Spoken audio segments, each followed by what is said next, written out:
Absolutely. And then on top of it, you can add, if you click on this three dots, and in every training session, if you attend any trainings I conduct, I always say the three dots are magical because there's always more.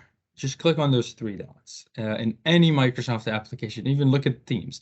A lot of people don't see this, but if you click on it, look how many options you get.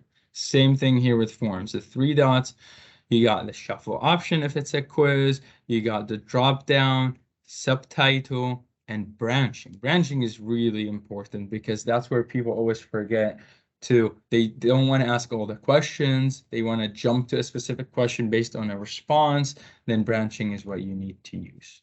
And then you say, if they said no, then end the form. I don't want to talk to you anymore. Like, I don't need to collect responses from someone who was not onboarded.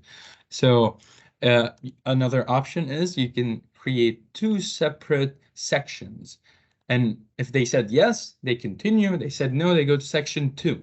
But then you want to make sure that once the first section is completed by the users that said yes, and the last question you need to say end forms. And I'll show you this because I've seen this mistake happen so many times. So once you are here, you need to add a section, and then from that you could basically go to the last question and say, oh, no, let me add a section first. Now I have section 2, and this is, I'm like, you can ask any questions you want here, but then if I go back to the first question and I add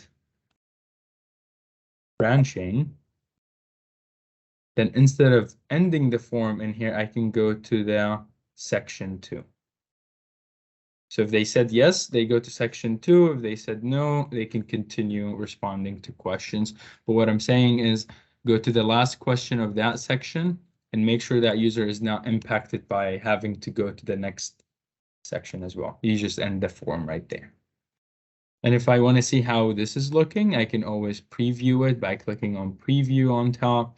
And if I say yes, see how it's going to go to the next section. If I say no, I will respond to the form and then I can submit it.